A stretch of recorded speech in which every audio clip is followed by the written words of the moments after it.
welcome to the fascinating world of nature, and this time it's a poem about the essence of nature.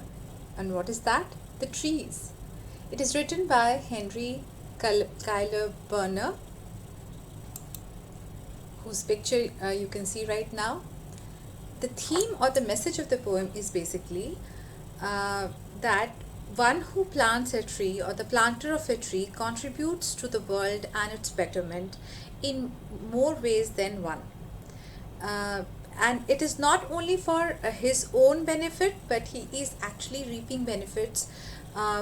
Beside, he is providing benefits to other creatures as well, whether they are animal kingdoms, whether they are human beings, whether they are other parts of natures like sun, wind, sky, etc. Trees have a rapport. Trees have a real friendship with all the essential elements of nature. Okay, so there is a beautiful connect between men, human being, and the world of trees. That's what is being portrayed by Henry Kyler Burner in this poem, The Heart of the Trees. The heart of the trees is basically telling you to concentrate on the fact that we human beings cannot survive without trees around us. Not just human beings, but any other animal, all the kind of birds, they require trees for their survival, for their existence, for the ecosystem, the entire ecosystem to thrive and prosper. Okay, so care for trees is the basic message or the theme of the poem. Now let's go into the summary of the poem. Now the summary has two parts to it. One is all the essential things that the trees provide to us, and secondly, how a planter of a tree is not a beneficiary only himself, but is also is completing his civic responsibilities and duties by providing shade, rain, fruits, wood, leaves, and all that is that the trees provide, okay, to his neighborhood, to his environment, to the animal world, to the plant world, and to the nation at large, right? So heart of a tree जो है Henry Kyler burner का लिखा हुआ poem है, और इस poem से जो मैसेज पोएट प्रोवाइड करना चाहते हैं वो मैसेज ये है कि आप या हम ट्रीज़ को अगर प्लांट करें तो हम अपनी सिविक ड्यूटीज़ भी कंप्लीट करते हैं, क्योंकि हम सिर्फ अपने लिए बेनिफिट्स नहीं पाते हैं बल्कि पूरे नेचर के लिए, अपने पूरे एनवायरनमेंट के लिए, जिसमें एनिमल्स आते हैं, बर्ड्स आते हैं, प्लांट वर्ल्ड आता है, स्काई, सन, दूसरे एलिमेंट्स ऑफ नेचर्स आते हैं, इन सब के लिए हम लोग बेनिफिशियल एनवायरनमेंट क्रिएट करते हैं बाय प्लांटिंग ट्रीज. ठीक है, therefore we must care for trees. Okay, he is through the poem he is providing all the datas one after the other that actually constitute the benefits that we gain from the trees. ठीक है, एक के बाद एक वो बताते जाते हैं कि ट्रीज़ कैसे हमारे इकोसिस्टम को डेवलप करता है, कैसे हम लोग को संजो कर रखता है एक दूसरे के साथ, कैसे हमारी बेहतरी के लिए ट्रीज़ है. ठीक है, तो हमें किस तरह से उसका केयर करना चाहिए और उसे प्लान करना चाहिए. तो basic summary of the poem is that it tells us how and in what many ways the tree plays a significant role in maintaining the ecosystem. It also is eco-friendly towards all kinds of human development. It adds beauty to the plains. It becomes home to the sweet singing birds and provides shade to the animals and human beings. And in whole, it makes the world a better place to live in by providing fresh air and a nice environment or atmosphere. So that is the first part of it, the benefits that trees provide. And the second part is the planter of a tree, मतलब जो plant कर रहा है tree, वो एक तो वो बता रहा है कि क्या क्या क्या benefits प्रोवाइड करता है, कैसे इकोसिस्टम को हेल्प करता है, कैसे इको फ्रेंडली डेवलपमेंट करता है, कैसे हमें शेड देता है, बर्ड्स को होम देता है, ये सब तो बता रहा ही है. उसके साथ वो बता रहा है कि जो प्लांट करता है ट्री वो कितना इम्पोर्टेंट बंदा होता है, राइट? कि every planter of trees is not only planting for his own benefits but is also doing a great job for the entire nation, right? So that's the summary of the poem. Now let's go into the reading of the poem, this musical 3 stanza poem by H.C. Burner. The Heart of the Tree by H.C. Burner. Reading of the poem. Henry Cuyler Burner was born in the year 1855 and he died in 1896, so he was a Victorian era poet, but he has a foresight to see how trees are going to be very essential in curbing the environmental crisis that we are facing right now. Okay, so let's read this 3 stanza musical poem, which is simple but very unconventional for his time especially. What does he plant who plants a tree? He plants a friend of sun and sky, he plants the flag of breezes free, the shaft of beauty towering high, he plants a home to heaven and I. For song and mother croon of bird, he in hushed and happy twilight heard the treble of heaven's harmony. These things he plants who plants a tree.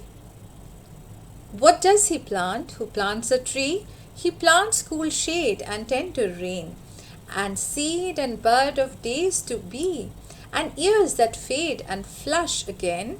He plants the glory of the plain. He plants the forest's heritage, the harvest of a coming age, the joy that unborn eyes shall see. These things he plants who plants a tree. What does he plant who plants a tree? He plants in sap and leaf and wood, in love of home and loyalty, and forecast thought of civic good, his blessings on the neighborhood, who in the hollow of his hand holds all the growth of all our land, our nation's growth from sea to sea, stirs in his heart who plants a tree. Okay, it's lovely, beautiful musical poem, The Heart of the Tree. Now let's go line by line.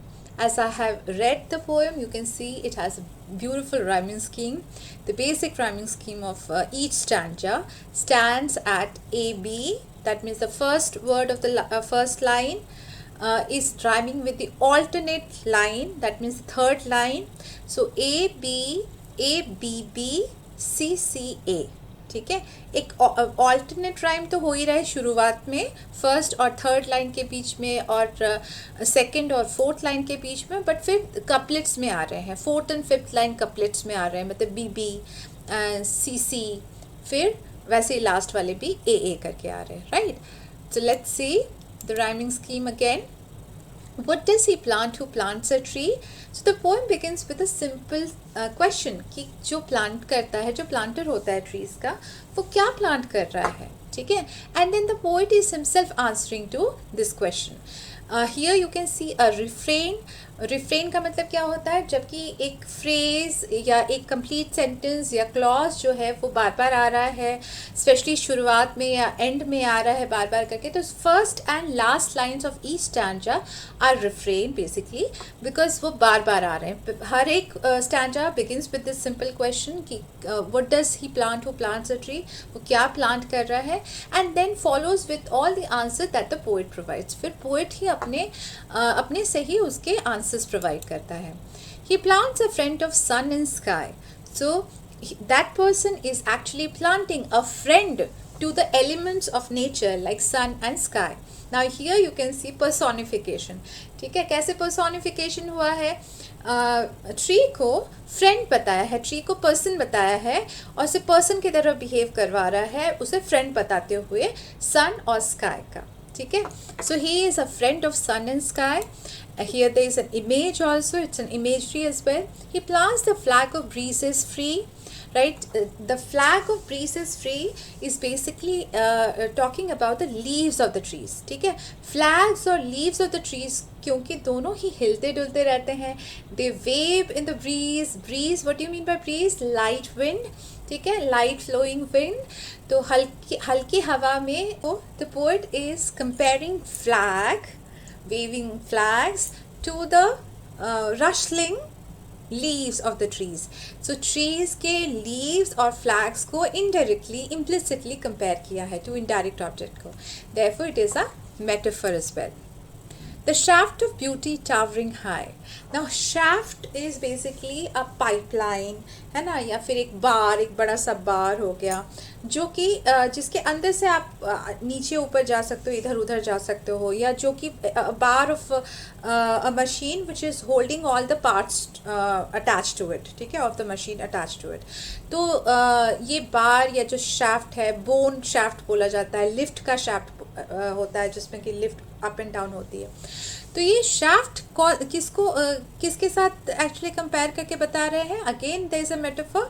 ये basically stem of a tree को बता रहा है. ठीक है, stem of a tree के अंदर से सारा उसका जो जूस है एंड जो भी मिनरल्स एंड वाटर मूव करते हैं इधर उधर. सो शाफ्ट ऑफ ब्यूटी है वो according to the poet. And it is towering high. Towering मतलब it is moving, going upwards and upwards, gaining height after height, right? So he's talking about the leaves as flag, he's talking about the stem as shaft of beauty. Then he says he plants a home to heaven anigh. Nigh का मतलब होता है near, पास में. तो हम जो sky है उसको जनरली हर एक रिलीजन में ही स्काई की तरफ ही दिखाया जाता है जब हम भगवान की बात करते हैं, जब हम हेवन की बात करते हैं, राइट. तो स्वर्ग की बात कर रहे हैं तो भी हम स्काई को दिखाते हैं, राइट. तो ये जो हेवन है, जो स्वर्ग है, उसके पास वो घोंसला बना देता है बर्ड्स का, उसके पास वो घर बना देता है बर्ड्स का. सो अनाय मतलब उसके नियर पहुंचा करके वो घर बना देता है. किन के लिए? For song and mother croon of bird. ठीक है, for the song and mother croon of bird. So crooning is a kind of singing but in a very high pitch voice. एक श्रिल आवाज़ में अगर चीखते हुए कोई कुछ कर रहा है, आवाज़ निकाल रहा है या म्यूज़िकल आवाज़ निकाल रहा है, दैट इज़ क्रूनिंग. तो मदर बर्ड हो जो अपने बच्चे को गाना सुना रही है उसके लिए, और उसके सॉन्ग के लिए वो घोंसला बना दे रहा है हेवन के पास. इन हस्ड एंड हैप्पी ट्वाइलाइट हर्ड. तो यहाँ पर वो क्या बता रहा है कि ये सब कब होता है, कब वो जा कर के वहाँ पर बैठती है? When there is twilight. Twilight means the dusk time, जो गोधूली बेला होता है, जब सन डूब गया है बट हल्की सी रोशनी अभी भी है. ठीक है, तब ये आवाज़ें सुनने में आती है, लेकिन वो हश्ड होती है मतलब हल्की आवाज़ें होती हैं. And though happy is a transferred epithet here, क्योंकि ये एपिथेट या ये एडजेक्टिव जो है, it is about the happy people who are listening to the song, but it has been used up against twilight. एक टाइम ऑफ डे के साथ use किया गया है. This is a transferred epithet. So you can see home to heaven, then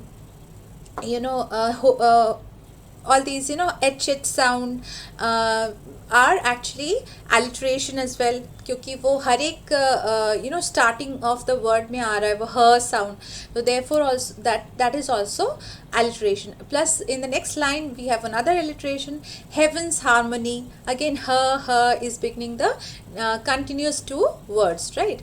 So the treble of heaven's harmony. Havens harmony क्यों बोला जा रहा है? बिकॉज वो जो घोंसला है, वो जो घर बनाया हुआ है, वो ट्री ने इतना ऊंचा कर दिया है कि it is next to the heaven, and it is providing harmony और peaceful living in the nature for everyone. ठीक है, and why this word treble has been used? The word treble actually refers to the shrill voice that the birds produce. बहुत जो high pitch आवाज़ होता है, जो female high pitch आवाज़ होता है, सबसे हाई पिच आवाज़ होता है, उसको ट्रेबल बोला जाता है. सो बर्ड्स की आवाज़ को उसके साथ कंपेयर करते हुए यहाँ पर ये बताया गया कि उस आवाज़ से हेवनली हार्मनी चारों तरफ फैल जाती है. These things he plants who plants a tree. So this is the last line, which is again going to come in the second stanza. So this also is a refrain. Okay, and why refrain is used? Why such repetition of phrases and sentences are done? To signify some point. So what is the point that the poet is signifying? कि जो plant करता है वो क्या प्लांट कर रहा है, और फिर लास्ट में सब एक्सप्लेन करने के बाद ये प्लांट कर रहा है, ये बताने के. ठीक है, so these are the things that the poet is saying that a planter of a tree plants, right? Now let's come to the second stanza again with a refrain. What does he plant who plants a tree? Plant, plant, that is repetition as it is. He plants cool shade and tender rain. Tender means soft rain. तो वो shade, cool shade हो गया, tender rain हो गया, ये भी basically tree को ही बता रहा है. और वो बता रहा है कि जब वो प्लांट करता है तब वो कूल शेड भी प्लांट कर दे रहा है, वो उसके साथ सॉफ्ट रेन भी प्लांट कर दे रहा है ट्रीज़ को प्लांट करते हुए. And seed and bud of days to be. Now here he is talking about the cycle of growth. ठीक है, कैसे इंसान ग्रो करता है, कैसे ट्रीज़ ग्रो करते हैं. पहले वो सीड होते हैं, फिर वो बर्ड में कन्वर्ट होते हैं, फिर वो धीरे धीरे सैपलिंग बनते हैं, छोटे प्लांट्स बनते हैं, फिर वो थोड़े बड़े प्लांट बनते हैं, फिर फाइनली वो ट्रीज़ बनते हैं. एंड ट्रीज़ तब बनते हैं जबकि वो फ्यूचर में डेज टू बी में, days to be is again a kind of a figure of speech, जहाँ पर कि वो रेफ़र कर रहा है कुछ अलग चीज़ को. किस चीज़ को रेफ़र कर रहा है? नेक्स्ट जनरेशन को, नेक्स्ट फ्यूचर टाइम को रेफ़र कर रहा है. And years that fade and flush again. So years, fade, fade मतलब हल्का पड़ जाना, ऑब्लिवियस हो जाना है. एंड फ्लश मतलब फिर से रिफ्रेशिंग वे में फिर से उभर के आना. तो वो बता रहे हैं कि जो ईयर्स जो फेड हो गए हैं उनका फ्लश, उनका जो रिफ्रेशिंग नेचर है वो आज हमारे सामने जो ट्रीज़ हैं वो दिखा रहे हैं. क्यों? क्योंकि हमारी जो प्रीवियस जनरेशन है उन्होंने ये ट्रीज़ प्लांट की थी, तो उनका जो इसेंस है, उनका जो नेचर से लगाव है वो आज हमारे सामने फ्लशिंग ट्रीज़ की तरह नज़र आ रहा है. He plants the glory of the plain. Plain is a kind of a landscape, है ना. जैसे माउंटेन्स होते हैं, प्लेट्यूज होते हैं, वैसे प्लेन्स होते हैं जो मतलब समतल भूमि जिसको कहते हैं. तो प्लेन्स के लिए ट्री तो ग्लोरी है, ग्लोरी है, प्राइड है. वाई? क्योंकि प्लेन्स तो समतल भूमि होने की वजह से उसमें बहुत उपजाऊ होते हैं, बहुत सारे पौधे पेड़ उगते हैं. And that provides a greenery and the beauty to the plains, right? He plants the forest's heritage. Now he is saying that once you plant a tree, then that tree sheds seeds around, and there are more trees around, more saplings around, so it becomes forest. But it will become forest in the next generation, for the next generation. So it will carry on the heritage of this generation to the next generation. Heritage का मतलब क्या होता है? ऐसा कुछ जो कि आप संजो के रखना चाहते हो, ऐसा ऐतिहासिक चीज़ जो आप संजो के रखना चाहते हो. The harvest of a coming age. And trees are not just forest trees, but trees are also plants that provide grains and all that. ठीक है, तो हमारे उपजाऊ हार्वेस्ट के लिए, हमारे खाद्य पदार्थ के लिए भी आज का जो ट्री है वो कल ही हमें वो खाद्य पहुँचाएगा हम तक. ठीक है. The joy that unborn eyes shall see. Now unborn eyes का क्या मतलब हुआ? Unborn eyes is again a synecdoche. क्यों? क्योंकि यहाँ पर eyes actually is a part जो कि पूरे whole को reflect कर रहा है. Part of a body, eyes किसको रिफ्लेक्ट कर रहा है? छोटे बच्चे को, जो आने वाला बच्चा है, आने वाले कल का बच्चा है, उनके लिए ट्रीज जो हैं वो जॉय प्रोवाइड करने वाले हैं. ठीक है, ये एक synecdoche भी है, right? So these things he plants, who plants a tree. Again that same sentence has been repeated here, heart, in the heart of the tree. Now let's go to the last stanza. What does he plant who plants a tree? Again the question. He plants the sap and leaf and wood. ठीक है, again a figure of speech has been use, और उसमें वो बता रहे हैं कि वो सैप प्रोवाइड कर रहा है. सैप मतलब दैट लाइफ लिक्विड है ना, जैसे कि हमारा ब्लड होता है वैसे ही ट्रीज़ के अंदर एक लाइफ लिक्विड होता है, दैट इज़ सैप. वो लीव्स प्रोवाइड कर रहा है, वो वुड प्रोवाइड कर रहा है जो प्लांट कर रहा है. एंड जो प्लांट कर रहा है वो लव प्रोवाइड कर रहा है, वो लॉयल्टी प्रोवाइड कर रहा है, वो होम प्रोवाइड कर रहा है पूरे जनता को, आसपास के पूरे जनता को, पूरे नेबरहुड को. And far cast thought of civic good, जो उसके सिविक रिस्पॉन्सिबिलिटीज़ हैं, जो कि फार कास्ट है, जो अभी सोच भी नहीं पा रहा है, बहुत आगे की सोच रखने वाला जो सिविक रिस्पॉन्सिबिलिटी है वो इंसान निभा पा रहा है अगर वो प्लांट कर रहा है ट्री को. And he is providing blessing to his neighbourhood, to everybody around who in the hollow of his hand, hollow of his hand मतलब अपने palm में, ठीक है, ये होता है hollow of his hand, ठीक है, hollow of his hand, he is carrying the next generation, holds all the growth of all our land. He is carrying the growth of all our land, because we cannot think of living in this earth without the trees. A nation grows from sea to sea. तो एक nation का growth from sea, one sea coast to another sea coast totally depends on the land, and the land and soil totally depends on trees and the foliage that it provides, ठीक है. Stirs in his heart who plants a tree. तो planter के heart में ये सारा कुछ है ना, ये नेशन का ग्रोथ, ये सिविक रिस्पॉन्सिबिलिटी, ये नेबरहुड के लिए ब्लेसिंग, ये सब कुछ स्टर कर रहा है, ये मूव कर रहा है when he is holding a tree sapling और a tree seed in his hollow of his hand. खाली खाली, हॉलो मतलब खाली, and he is planting a tree. Okay. So the heart of a tree basically is all about how tree refers to life. The tree refers to joy. Tree refers to love, compassion, care, calmness, family and home. How it is breathtakingly beautiful. How it is all positive, right? So that's what the poet is talking to this, the heart of the tree. Let's learn the poetic devices. I have already told you a few. I'm just going to reiterate them, revise them.